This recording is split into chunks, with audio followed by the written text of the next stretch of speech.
Asalaamu calaykum waraxmatullaah dhammaan walaalaha inaga daawanayo Opulence Empire YouTube channel iyo dhammaan walaalaha hadeertaan live-ka Hello. nagula Zoom-ka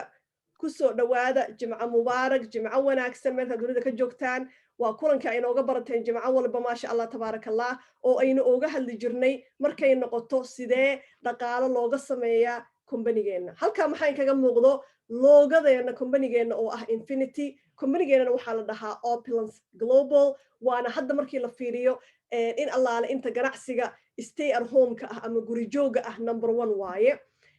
markay noqoto qarniga aynu maanta ku jirno qarniga 21aad waxaa jirta caqabado har iyo habeen nagu wajahan mid ugu horeysa waxa waaye sicir barar maalin ka dambaysa inay wax waliba sii qaaliyo waayaan labo in marba waqti intay ka dambayso dhowrkii sanaba ee dhacayso dhaqaale daro saddex markay noqoto waxa la hadeertaan loo bixiyey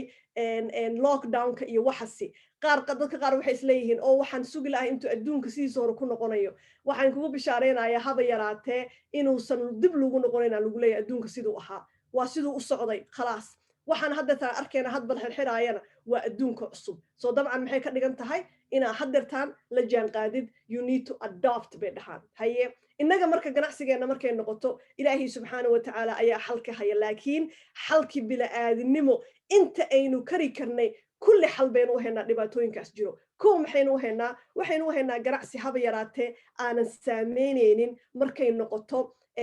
pandemiga ama cudurradan oo kale hadeertaan 2 sano ka hor oo dhacday taasna waxaa tusaale u ah kumbanigeena innaga 2020 markii la fiiriyey wuxuu kor u kobcay 400% anigaan idinla hadlay 2020 waaye markii aan si toos ooga maarmay shaqadii aan u kalihi jiro oo dowladda ah maxaa kale waxaynu idiin haynaa alaab oo hadday noqoto caafimaadkii isqurxintii daryeelkii aad isaga protect gareyn lahaydeen bakteeriyada iyo waxa bannaanka ordaayo oo dhan baynu haynaa oo dabiici ah maxaa kale waxaynu haynaa ganacsi meel kasta aad dunida joogtid ayaad ka shaqaysan kartaa keliya maxaa kugu xiran internet iyo wifi maasha allah markay noqoto kumbanigeena inta suuq uu ku jiro waa kana suuqa fashionka suuqa isqurxinta suuqa daryeelka iyo suuqa caafimaadka maasha allah iyo dabcan kan ugu weyn ugu muhiimsan oo ah e-commerce-ga online-ka ah suuqyaashan waxaa lagu leeyahay sanadkii dhaqaalaha ka soo aruura waxay gaarayaan 7.5 trillion million wuu dhaafay billion wuu dhaafay trillion wuu dhaafay aniga maan shaqadeeda waxa waaye lacagtaas already waa la sameynaya sidee adigana sheerkaagii ooga qabsan kartaa hadduu ilaaha idmo halkan maxay kaga muuqda waa xarunteena ugu weyn oo Toronto maasha allah tabaarakallah asbuuca soo socda halkaasaa live ka soo tabin doonaa jimcaha soo socda afkeena hooyo markii ugu horeysay halkaasaa live ooga soo tabin doonaa insha allah biidnaahi kariim saa ujeedaan marka kumbanigeena waa Canadian 2005 ayaa la aasaasay marka hore waxaa la dhihi jiray GWT because fashion kaliya gadi jiray kadib Opulence ayuu noqday maxaa kale waxaynu xarun ku leenahay Philippine xaruntaan arkaysaan waa Philippine waxa kale oo ku leenahay distribution center ama bakhaar Singapore sidoo kale ma ogtihiin kumbanigeena hab yaraatee wax deen lagu leeyahay ma laha kumbaniyaasha badankooda caalamiga ah dad baa shiroko ku leh deen laguma laha maasha allah maxaa kale markay noqoto sida dhaqaalaha loo sameeyo waxaynu haysanaa wax la dhaho Infinity oo ah wax lagu dhehaynin levelkaas markuu gaaro waa lagaa joojinayaa maasha allah tabaarakallah maxaa kale markuu qiimeeyo kumbaniyaasha waxayna siiyeen A+ baana la siiyey markay noqoto kumbaniyaasha ugu fiican sidoo kale 2020kii boqolka company oo solidka waxa waaye company foundationkiisa dhisan yahay waayahan dab waxaynu maqlaynaa company heblaaya soo baxay habeen madow waa la waaye ha ka baqin kanay hab yaraatee waxaas kama baqayna waay 17 sano soo jiray foundationkiisa iyo salkiisana waa mid adag maasha allah tabaarakallah maxaa kale yaa aasay marka yaa ka dambeeya wax walba qof buu ilaahay subxaanahu watacaala sabab ooga dhigaa waxaas aasay ninkan ama agaasimaheena la dhaho Ramin Musgalu waa nin muslina waa Iraaniyaan ninkan wuxuu intuusan ganacsigan uusan bilaabin wuxuu Canada u tartami jiray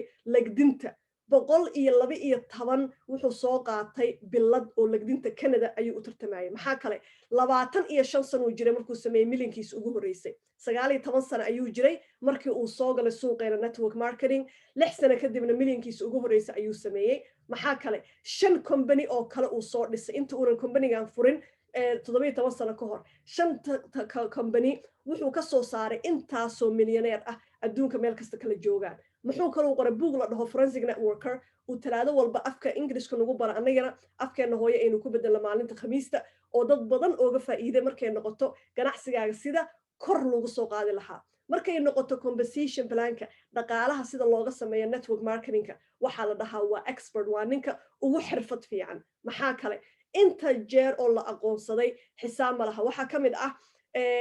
journaal la dhaho American Business Journal in lagu soo qaatay asaga iyo nin la dhaho Warren Buffett intii taqaan haddaa Google gashid waa bilyaneerada adduunka ugu sarsareeyo in CEO-geena la barbar dhigay yacni meeshuu ku wajahan yahay inay tahay halkaas oo kale maxaa kale markay noqoto dadka ugu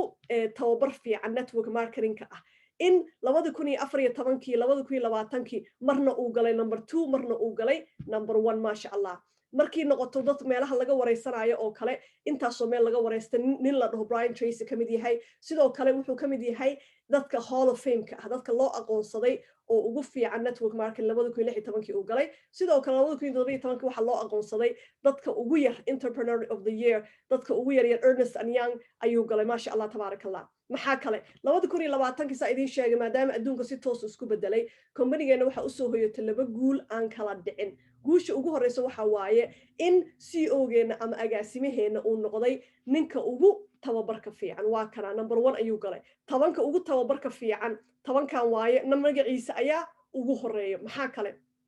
company-geena inuu noqday company-ga ugu kobcida badan 364% ayaynu kor u kobcnay maasha Allah teamkeena Soomaalidana si weyn oo xoogan ayaynu kobcintaas ooga qayb qaadanay maasha Allah soo anaga si gaar ah ayaynu ugu faraxsanaa inaynu markasta ka hadalno 2020 iyo wacdarihi aynu dhignay taasi maxay u yeeshay marka company-geena inuu noqdo company-ga ugu fiican iyo tababarka ugu fiican soo maanta markaan soo gashid kulankan oo kale waxaan ku soo bandhigayna waxa waaye kii ugu fiicnaa iyo kii ugu tababar fiicnaa soo qofkii aanan tababar haysan sideedoo kale shilin waxna kama oqoonin ogow waa lagu hayaa ka walwalin adiga kaliya waa nala jaan qaadaysaa insha Allah markay noqoto visionkeena ama aragtideena maxaa waaye in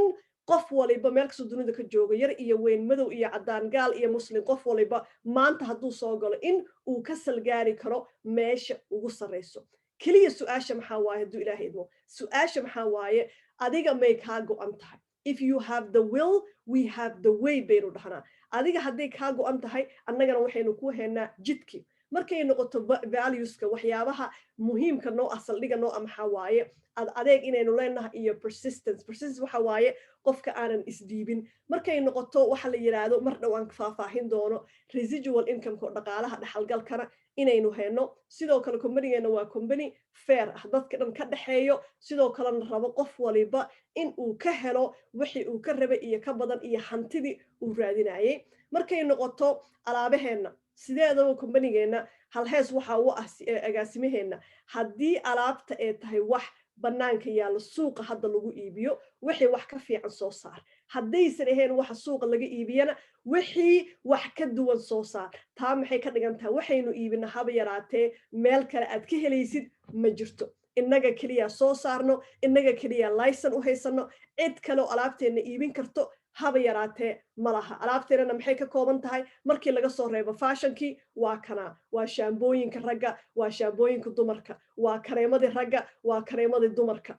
waa goojadii caafimaadkii waa daryeelkii waa isqurxintii waa isbareygii iyo bakteeriyada wixii dilaaye intaanoo dhan wax waliba ayaynu idiin haynaa maasha Allah maxaa kaloo idiin haynaa halkan waxa waaye dadkii nala wadaagay waxyaabaha ay ka faa'iideen alaabteena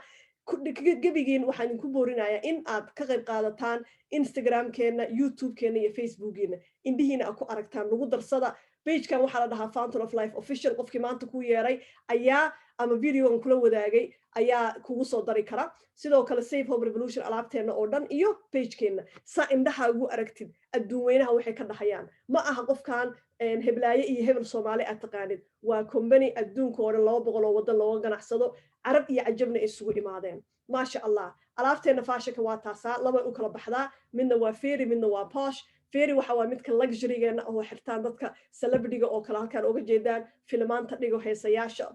midka la dhaho posh waa midka ani maanta qabo kale waa everyday wear wax maalin kasta la xirto innaga markaa ganacsiga ku jirna mar dhaw arki doontaan hadiyad iyo free baynu ku helnaa maasha allah hadda waxaynu u gudagalaynaa runtii meesha ay kusoo biyo shuban doonto ay tahay maanta waxa ugu weyn aynu suukin yeernay oo ah sidee dhaqaalo looga sameeyaa kombanigan ma runbaa inaan shaqadayda uga maarmi karo ma runbaa inaan anoo gurigayga jooga 200 oo waddan ka ganacsan karo yes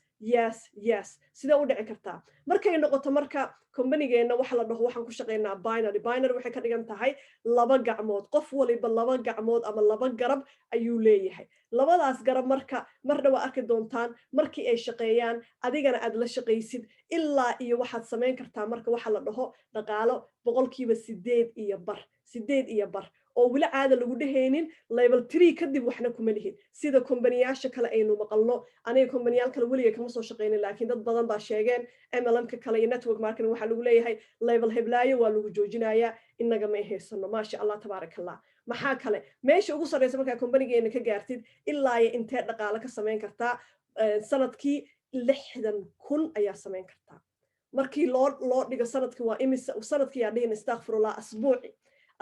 ayaa sameyn kartaa 60,000 sanadkiina 3,120,000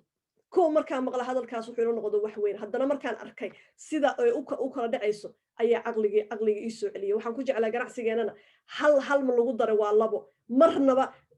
xisaabteena isma keeni weynayso maasha allah 12 nooc baa marka dhaqaalahaas looga sameeyaa number 1 maxaa waaye tafaariiq leh midaan waa midda aynu naqaano oo ah shay kasta aad iibisid inaad ku saaran yahay faa'iidadii haye tusaale halkan waxaa laga soo qaata ka soo qaad shay aad iibisay ama goojadeena ha noqoto ama shaambadeena ha noqoto ama saacad ha noqoto shay aad iibisay hal shay aad iibisay ka soo qaad shaygaa waxaa ku saaran $20 haye 5 xabo oo shaygaas aad iibisay maxaad helaysaa adiga $100 10 xabo oo shaygaas aad iibisay waxaad helaysaa $200 100 xabo oo shaygaas aad iibisay $2,000 200 oo shaygaas aad iibisay $4,000 halkan fiir wuu sii soconayaa nambaradii haba yaraatay xad ma laha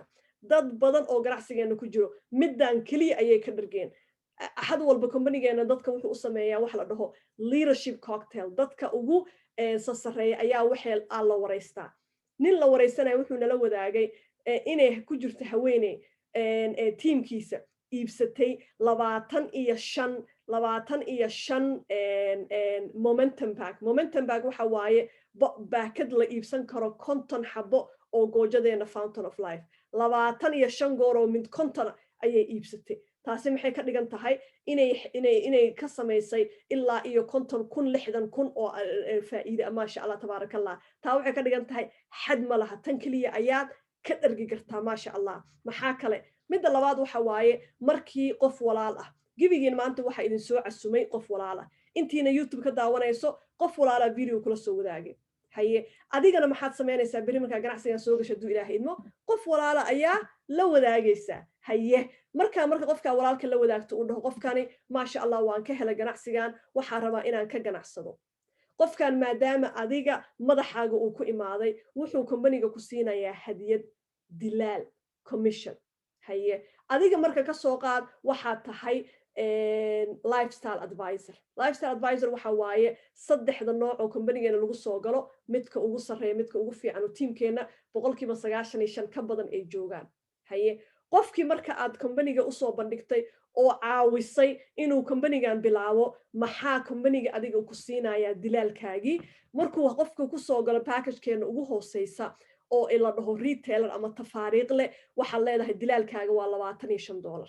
haddii uu qofka dhaho aniga waxaan rabaa inaan ku bilaabo package-ka dhexe dilaalkaaga adiga waxa waaye $100 ugu dambeyn qofka hadduu dhaho maxaa kan hoose kan dhexe i dhigay waxa rabaa meesha dadka dhan ay joogaan midka ugu faa'iido badan inaad tago adiga dilaalkaaga waxa waaye $250 bonuskan marka waa one time hal mar kaliya helaysaa sidoo kale qofkii lacagta uu la baxay mar dhawa arki doontaa lagaagama soo goynaayo tiisa wuxuu ku helayaa gebigeed alaab waa adiga hadiyad uu kombaniga ku gartay maadaama adiga dartaa uu kombanigan u kobcay tusaalahan aan ugu jeclahay fiiri ka soo qaad bishaan waxaad u soo yeertay ama aad caawisay 4 qof oo walaalo Soomaaliyeed 4taas qof ama ajnabi wixii doon 4 qof aad caawisay inay ganacsigan ka mid noqdaan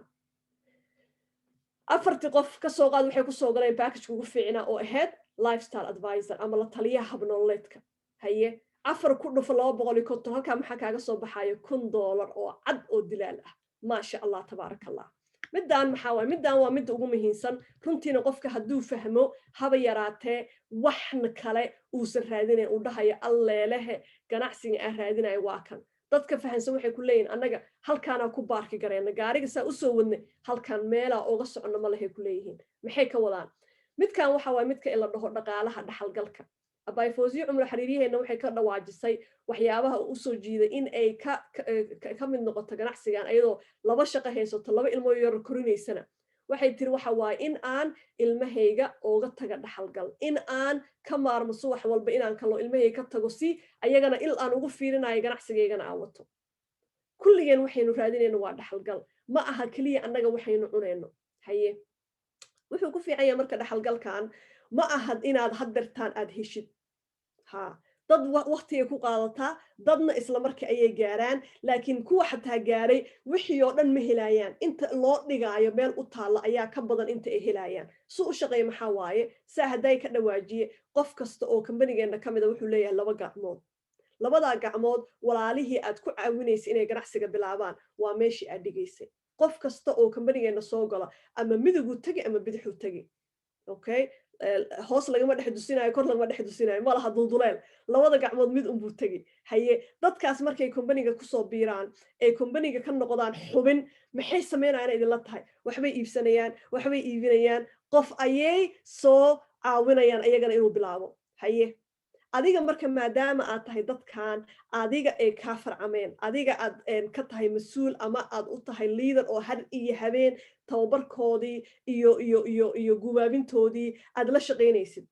markii ay shaqeeyaan ee kombaniga faa'iido soo geliyaan adigii maxuu kombaniga kuu soo celinaya faa'iidada waxbuu kaaga soo celin right bilaash igu shaqeey ma jirto meesha haye faa'iidadii soo aruurta marka tiimkaa ka soo aruurta adiga maxaa kuu saaran 8% okay 8% caawa qofka soo galay xalay waxaan soo dhaweynay abay hodan cabdiraxmaan ka soo gashay Toronto Canada ugu hambalyeeyo waa cunugeen ugu dambeeyay yaraankeen waa abay hodan maasha Allah abay hodan iyo qofkii ugu horeeyay hadda habarsaari Saciid oo maamada aniga isoo bandhigtay isku faa'iido waaye su'aalaha la weydiiyay mar qaarkood waxa waaye markaan gaaray LD1 iyo LD2 faa'iidada tiimka inta ka badan ma helamay waa 8% waa waxaan ku jeclahay ganacsigan waa loo simaya waa waxaad u arkaysid daday keeneen dadkii keeneen ka hormareen ayagii waa qof walba isu u dardargeliyo subxaanallah haye midaan maxaa waaye midaan waxa waaye hadiyad ama bonus uu kombaniga siiya keliya walaalaha ah packagekeena ugu sarreeya oo ah lifestyle advisor kan dhexe iyo kan hoose waa ku soo gali kartaa dhib ma laha laakiin waxa lagu baaqayaa in aadan ku raagin ama aadan ku daahin qofka markuu yahay packagekeena ugu hooseeya oo ah tafaariiq leh discountiga uu haysto waxa waaye 20% haddii uu ahaan lahaa packageka ugu sarreeya muxuu haysan karay 30% halkaa maxaa ka maqan 10% okay 10% hadhow marka qofkaas tafaariiqlaha markuu adeegto mar kasta maxaa laga reebanayaa 10% systemka ka reeban su'aashu waxa waaye 10% oo laga reebtay muxuu kombaniga ku sameynayaa ma saa qaadanaya may yuu siinaya qofkaas qofkii keenay oo ah lifestyle advisor qofka ku soo gala packagekeena dhexe sidoo kale 5% ayaa ka maqan 25 ayuu haystaa qofka packageka dhexe haddii laakiin uu ahaan lahaa packageka sare wuxuu heli lahaa 30% 5% ka maqan markuu adeegto qofkaas markastuu adeegto systemka automatically 5% uu ka reebaya 5% waxaa la siinayaa qofkaa keenay oo ahaa lifestyle advisor soo saa sheegay waa ku bilaabi kartaa kuwa hoose laakiin haba yaraatee ha ku daahin insha Allah midaan maxaa midaan uu jecel yahay wow bil walba waa la isku dilaa qof waliba wa illaa MJRS maanta markaa soo gashid waxa ugu horeeya hadduu ilaahay idma aad diiradda saarayso waxa waaye bishaan maarso maanta maxaa waaye waa 10 soo maaha waqti badan 11 20 cisho hadduu ilaahay idma ka harsan wa illaa inaysan ku dhaafin MJRStan maxaa waaye 200 oo wadan uu kombanigeena ka howlgalo bil walba faa'iidada ka soo aruurta haddii aad buuxisid shuruudo yar oo markaa soo gashid aan ku sharxi doono markaa buuxisid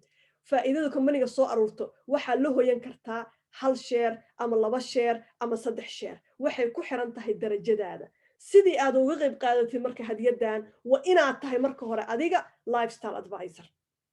haddaadan ahayn ma ka qaybgali kartid si kasta u dadaal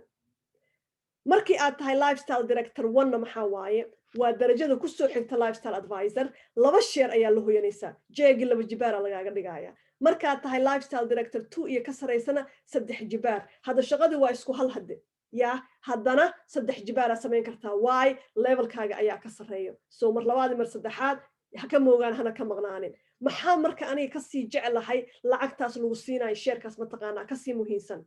aqoonsi yes sawirkaaga ayaa la soo dhajinayaa inaa ka mid tahay dadka ugu shaqada fiican bishaan dadka maanta la wadaagaysa ganacsigan waxa laga yaabaa inay kuu qaataan khayaali markaad tiraahdo ganacsi intaas laga samayn karo san wuxuu ku leeyahay qofkan wuu ka shubay wuu waashay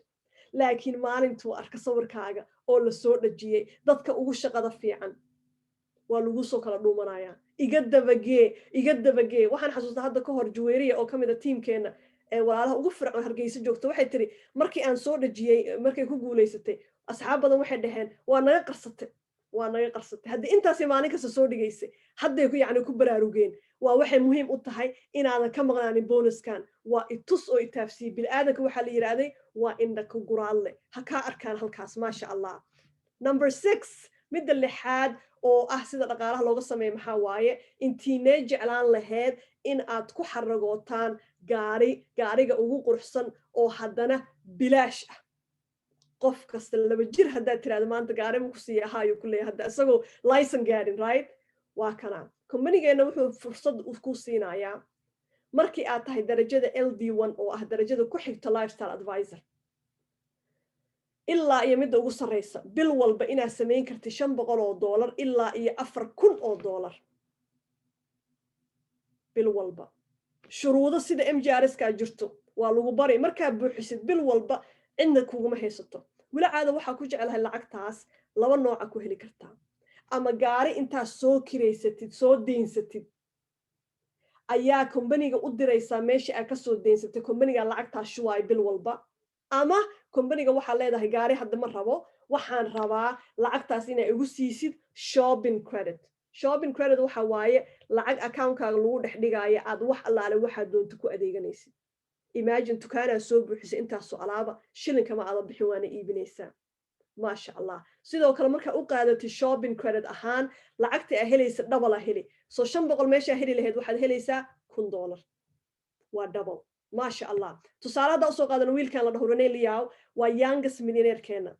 41 sano uu jira 2 ciyaal uu leeyahay waa nin dhalinyaro ah gaarigaas uu ag taagan yahay waxa la dhahaa Tesla P90 haddaa Google garaysid wuxuu ku fadhiyaa $200,000 hal sensi kama uusan bixin imagine subax kasta waa soo kici gurigaaga hortiisa gaari waxa yaa $200,000 sensi aad ka bixin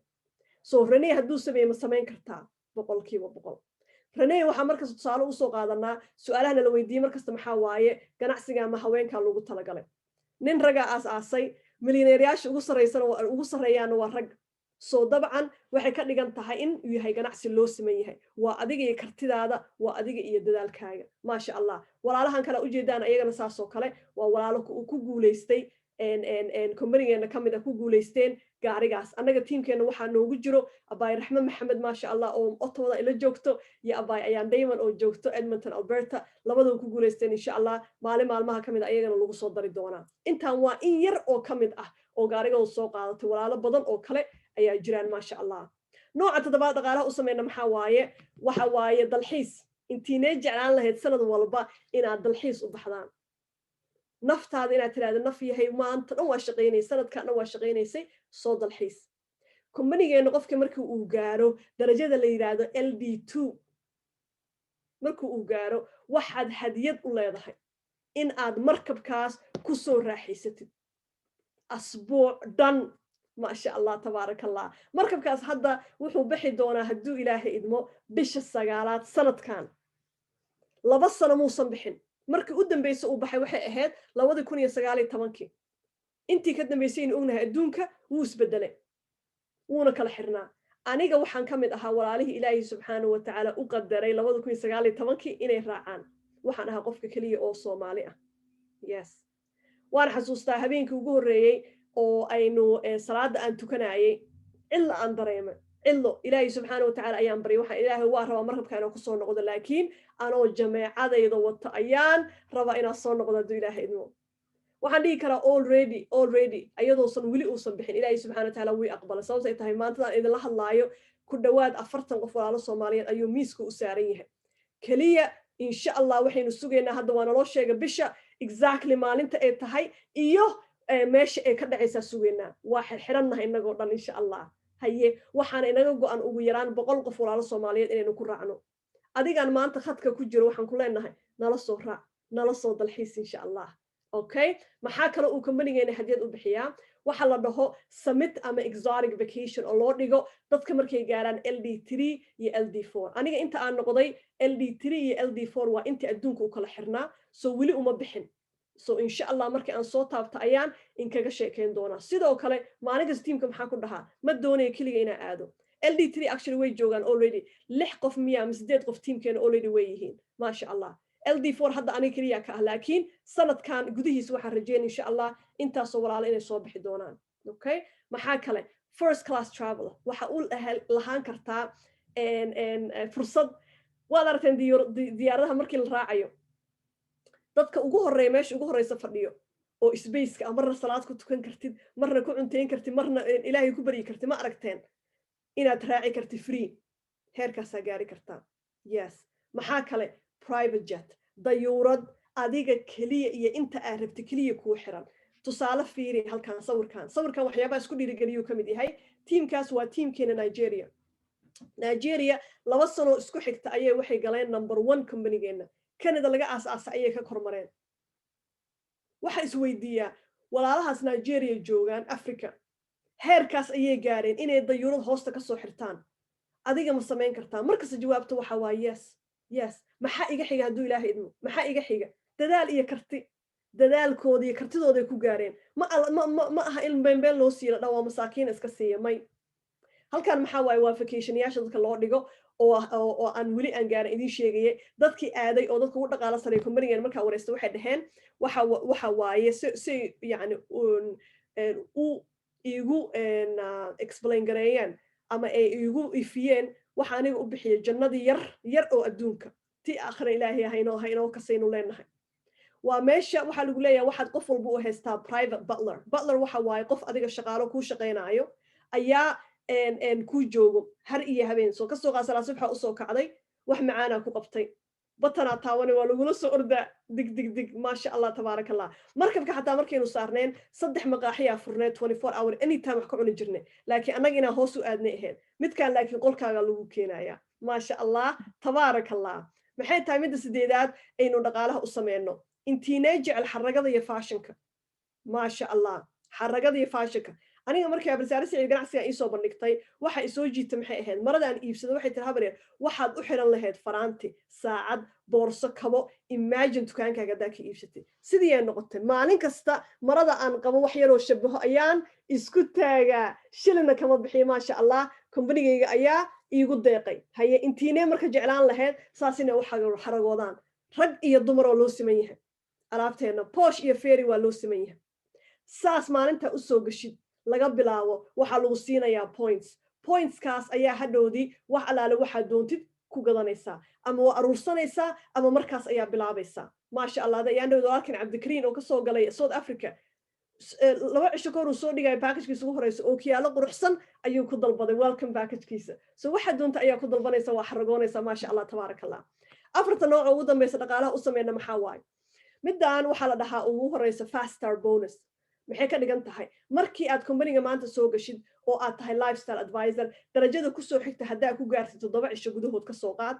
waxaad lagu siinayaa faa'iidadii oo ahayd teamkaaga wixii ka imaanaya commissionkii 3 jibaar ayaa lagu siinaa bisha sidoo kale markii aad intaad soo gashid maanta aad ku gaartid darajada LD1ka haddaa 30 cisho ku gaartid 2 jibaar ayaa lagu siinaya maasha allah halkan kale maxaa waaye markii aad qofkii aad keentay qof kasta qof buu ilaahay sabab uga dhigay qofkii marka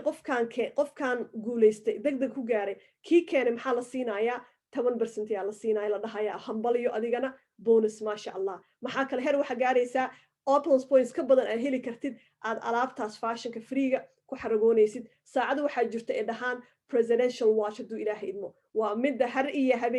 habeen aan u sii maxay dhihi jiray soomaalida dig iyo dam aan ugu jira hadduu ilaahay idmo waxay ku fadhidaa saacadaas 56,000 insha allah inaa gacanteeda ku xiro aanan shilin ka bixin maasha allah tabaarakallah halkaana maxaa waaye organization revenue sharing her waxaad gaaraysaa faa'iidada company ka soo gasho oo dhan aad heli kartid sheerkaaga maasha allah tabaarakallah oo ka badan sheerkii MGRS tan ka hadalnay su'aasha marka waxa waaye sidee uga mid noqdaa company-gan nimcadan sidee anigana dhankayga uga cunaa insha allah nooca ugu horeyso qof waliba maanta kula talinayno kan YouTube naga daawanayo kan Zoom-ka nagula jiro insha allah in aad ugu yaraan macmiil noqotaan haba yaraatee videoga markuu dhamaado macmiil ugu yaraan noqo haye qofka markuu macmiil noo yahay waxaynu u furnaa anaga account la dhaho VIP oo free ah accountkaas marka 7 cisho ugu horeysa asbuuca ugu horeysa gudahood haddii aad naga iibsato alaab ka soo qaad alaabta waxay gaaraysaa $100 waxa ku siinaynaa 2,000 opulence points haddii aad alaabta gaaraysa $250 waxa ku siinaynaa 6,000 opulence points haddii alaabta gaaraysa $500 maxaa ku siinaynaa 15,000 opulence points opulence points ka maxaa ku sameynaysaa wax allaale wixii fashionka free ku gadanaysaa so waxaan qaba haddaa ka heshay free ku soo qaadan adigoo macmiil ah oo weli company ka mid ahayn sidoo kale 24 saacadood ayaynu haynaa oo ah servicekeena website-keena marna ma xirna har iyo habeen waa laga adeegan karaa maxaa kale 3 bilood oo isku xigta markaa naga iibsato alaab gaaraysa $75 ugu yaraan iyo ka badan maadaama alaabteena tahay alaab cajaa'ib maasha allah dadka badankood way nagu soo noqdaan 3 bilood kadib markaa nagu soo noqoto bisha afraad laga bilaabo waxaan ku siinaynaa 10% laga dhimaaya midda ugu jeclahay waa midda markii qof walaal ah aan la wadaagta alaabteena ee adiga darta u gataan waynu sameynaa har iyo habeen waynu suwacnaa word of mouth ka number 1 aan ku nahay Soomaali hadaynu nahay dadkaas markay alaabta madaxaaga u gataan wax allaale waxay iibsadeen 10% adaa iska leh maasha allah tabaarakallah halkaan marka waxa waaye sidii aad si toos ah xubin uga noqon karto company-geena package-keena ugu hooseeya waa midkan aynu dhahno retailer ama tafaariiq leh midaan waxaa lagu talagalay qof raadinaya discount yar iyo faa'iido yar markabkii iyo lacagta dhaxalgalka iyo gaarigii iyo MGRS-tiba ma kala jecla tafaariiq wuxuu rabaa wax yar oo ah discount inuu helo ama waa qof rabo waxaas kale laakiin hadda dhaqaalihii ciilayo oo habarsaare siciid oo maamada aniga keentay waxay u bixisay boos elis waxani waa boos siduu qofka booskiisa u qabsado maanta caawa galabta insha allah binahi kariim waxa waaye $275 Canadian website-keena lacagta ku taala iyo lacagahan arki doontaan kulli waa Canadian ma aha dollar maalinta is register-gareynaysid ayaa fiirinaysaa meeshuu dollarka maraayo insha allah okay haye maxaa helaysaa marka website-ka maxaa ku jiro wax allaale waxa alaabteena oo dhan shaqadaada maxaa waaye linkigaas dadka la wadaagi dadkii markay ay galaan waxay ka dalbadaan company-ga u geenaayo adigana faa'iido leedahay maxaa kale 20% discount maanta laga bilaabo ku adeeganaysaa maxaa kale waxa jirto lacag yara oo ama investment aad gashanayso maalgelin company-gaaga bil walba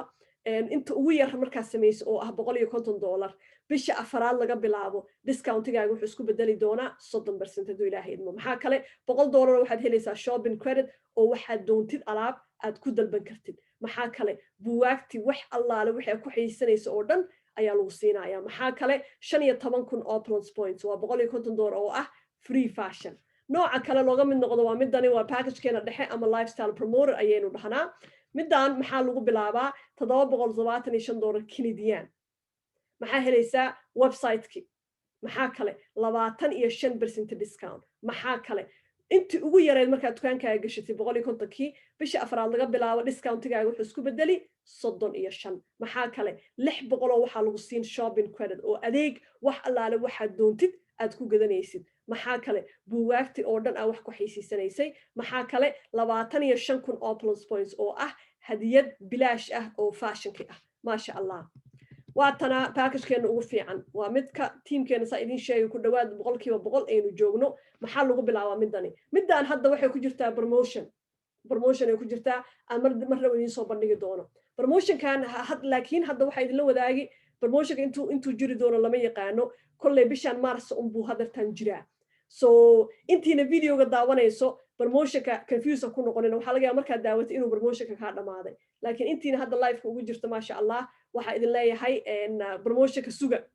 suga isku ogaaga laadkiin midkan wuxuu yahay midkan maxaa waaye $1875 ayaa lagu bilaabaa oo Canadian ah maxaad helaysaa website-ki maxaa kale 12 daqiiqadood aan ka soo hadlay maanta caawa galabta ayaa si toos uga faa'iideysanaysaa maxaa kale 30% waa discount ugu sareeyo ayaad helaysaa maxaa kale MGRS bishaan ayaa ka soo tuuri kartaa laguma dhahay waa cusub tahay dib laguma dhigaayo maxaa kale qarka waxa u saaran tahay levelka ku soo xiga lifestyle advisor oo LD1 levelka markaa noqotay MGRS laba jibaar ayaa helaysaa maxaa kale gaarigii ayaa qarka u saaran tahay inaa heshid maasha Allah levelka ugu hooseeya oo ahaa $500 sidoo kale markii aad samaysid faa'iidada intii ugu yareed aad dukaankaaga intii ugu yareed aad gashatid 150kii bisha afaraad laga bilaabo discountigaaga wuxuu isku bedeli doonaa 40% maxaa kale 1700 halka waxa lagu soo dhigi shopping credit waxa waaye wixii alaab kale aad ku dalban lahayd dabcan maxaa laga goynayaa 1700 30% maadaama hadda gudaha aad kumbaniga ugu jirtid maxaa kale buugaagta oo dhan wax lagu xaysiinayo maxaa kale 5 xabo daawacday ah iyo 5 xabo goojada fountain of life oo sample ah free dadka markay tijaabiyaan ayagoo kala ordaya ku imaan doonaan insha Allah maxaa kale 60,000 oo plus points waa $600 oo ah free fashion maasha Allah tabarakallah maxaa kaloo idin haynaa waxaynu idin haynaa promotionkii aad iyo aad u fiicnaa action intaan u guda galin aan dhamaystiro powerpoint-gan because promotionka intuu jiri doono lama yaqaano maanta waa Maarso 11keeda ma naqaan intuu jiri doono maasha Allah promotionkan kale aynu hayno maxaa waaye 24 saacadood midkaan wuxuu u furan yahay 24 saacadood gudahood dadka isku registeraya okay package-ku maadaama uu yahay ugu fiican midka la yiraahdo lifestyle advisor hadday waxaan soo sheegay inuu yahay 1875 haddii maanta aad ka faa'iideysatay 24 saacadood gudahood waxaad bixinaysaa kaliya 1500 halkaa maxaa baaqi kugu noqday $300 okay 375 aan dhahay haye maxaad helaysaa markaad tahay marka midkaan aad qaadatay 24 saacadoodka ah intii aad helaysay 1800 wax yar ayaa isbedelay koo waxaad tahay lifestyle advisor darajada waa joogtaa 12 daqiiqadood dhaqaale waa uga samaynaysaa 30% waa ku adeeganaysaa MGRS waa keeni kartaa waxaad qarka u saaran tahay LD1ki gaariga waa u tartami kartaa discountiga 40% waad gaari kartaa muxuu kala duwan yahay halkan koo alaabta aad helaysid lacagta aad helaysid oo hadhowta alaab aad ku gadanaysid lacagtan waa alaab aad ku gadan doontaa 1325 heli kii hore muxuu ahaa 1700 waay lacagta in ka yaraa bixisa dabcan alaabta in ka yaraa helaysaa maxaa kale buwaagta waa iskaga mid saamballadii waa iskaga mid 5 xabo goojada iyo 5 xabo daawacday 48,000 helaysaa all plus points kii hore muxuu ahaa 60,000 intaas ayay ku kala duwan yihiin hadda waxaan rabaa insha Allah in aan okay intaan promotionka galin wax yar aan ka dabageeyo halkan waxa waaye in 150 ka hadlay waxa laga yaabaa isweydiisaan maxay tahay 150 maxay tahay qof walba oo maanta ganacsada warayso qof walba oo ganacsada ah inta aadan bixinin mushaarkii dadka ku shaqeynayay inta aadan kiradii markaa bixinaysid alaabtii cuntadii aad sameynaysid waxa soo dhan markii aad kharashka bixisa ayaa faa'iidada la hooyanaysa Soomaali waxay hor ugu maamaaday lacag baa lacag dhasha lama maqal oo lama arag qof ganacsada oo dhahayo maalin kasta dhaqaalaha sameeya shilin igama baxo ma jirto wala caada 150 kan ma aha inuu ka baxayo laga cunaayo sida kirada lagaaga cunaayo oo kale may alaab waxa ku iibsanaysaa kumbaniga alaabta aad iibinaysay ama adaa naftaadu isticmaalayo ama waad sii iibinaysaa sidoo kale ka soo qaad bishaan alaab badan aad gadatay bisha soo socoto uma baahnid qasamiya ina adeegatay may 150 ka meel dhiganaysaa ayuuta teamkeenu u bixiyeen meel markaa dhigata hadhowta markaa diyaar u tahay ayaa alaab ku gadanaysaa maasha Allah qofka markuu 150 ugu yaraan waa inta ugu yar aad dukaankaaga gashanaysid sidoo kugu dhaqdhaqaaqo maxaa faa'iido helaysaa laba aan kala dhicin koo 3 bilood oo isku xigta markaa 150 gasho dukaankaaga bisha afraad laga bilaabo 40% ayaa gaari kartaa ama 35 ama 30 package-kaaga ayay ku xiran tahay adiga macnaha waxa waaye 10% ayaa kugu biiri doonta discountigaaga faa'iidada labaad maxaa waaye dhaqaalihii dhaxalgalka hadaaya aan ka soo helay kasoo hadlay maadaama shaqo ay jirto annaga tiimkeena waagii bariga gobolkii dhac walaalo cusub aan soo dhaweynaynaa dadkaas markay shaqeeyaan faa'iido kumbaniga soo geliyaan waa wixii adiga wax ku heli lahayd haddaada laakiin kumbaniga wax ku darsan bil walba shilin kuma lihid faa'iidaas soo aruurayso qof waxaa tahay marka barti yaqaan meeshaada unbaa fadhinaysa waxna kuma kubcayaan haddaadan dhaqaalahaas aadan gashan kumbanigaaga bil walba su-aasha laga yaabana isweydiinaysaan waxa waaye sidee u samayn karaa ganacsigan social media kuma fiicini qof iska afgaabana ahay asxaab badan ma haysto ma samayn karaa waxaan kugu bishaareynaya qof walba inuu samayn karo aniga idinla hadlaayo markaan ganacsigan soo galay weligay ganacsi ma samaynin hal xanjo jabkeed xataa ma iibin haddana maanta ilaahay muxuu qadaray in aan tiim 2,000 kusii socdo aan daadihinooyo maxay ku dhacday ilaahay subxaana watacaala ka sokow waxaynu haysanaa wax la dhaho systemkaas marka waa mid loo siman yahay qof kasta hadduu u tixraaco sida uu yahay waa guaranteed waa laga maarmaan su-aal kama taagna inuu ka salgaari doono hadduu ilaahay idmo systemka marka maxaa ka mid ah kow inaad adeegsatid social mediaha kulligeen waxaynu ku jirnaa Facebook Instagram YouTube Snapchat TikTok har iyo habeen ayaan hore akhrinaya article waxay ku leeyihiin qofka averageka personka bishii maalintii 2 saac ilaa 3 saac ayaa social media ka gasho laakiin hab yaraatee wax naga soo galaa male maanta laga bilaabo social mediahaaga inuu noqdo ganacsigaaga haye maxaa kale waxaynu haynaa intaasoo videoyaal oo YouTube ku jiro afkayna hooyo iyo kan Englishka dadkiyaa la wadaagaysaa shaqada ayaga ku qabanayaan maxaa kale kumbanigeena markii la fiiriyo kulamada baxa asbuuci ilaa iyo 30 kulan ayaa asbuuci baxo kulamadaas marka luqado badan ayay kula baxaan ama ha noqdo Spanish ama ha noqdo Faransiis ama ha noqdo Taglish ama ha noqdo Russian German afaf badan annaga tiimkeena Soomaalida 4 cisho ayaynu sharxnaa talaado arbaco jimce iyo sabti shaqadaada maxaa waaye dadkii aad u soo bandhigaysaa kulanka dhacaya kaal ila dhageyso that's it hadhowta ka wardooni maxaa kaaga baxay qofkii wuxuu ka iibsan ama kugu soo biiray ama qof kale uu kugu xiraaya haye midaan maxaa waaye har iyo habeen waxaynu sameynaa shaah an sheeko maanta laga bilaabo qof kasta la kulantid markii sheekada iyo walaaltinimada idin dhamaato ganacsigaaga hadda u soo bandhigtay ka waran sida gabdhahaas ku fadhiyaan sidii maanta laga bilaabo aysan haba yaraatee waqti kaaga khasaarin ugu dambeyn timing is everything markay noqoto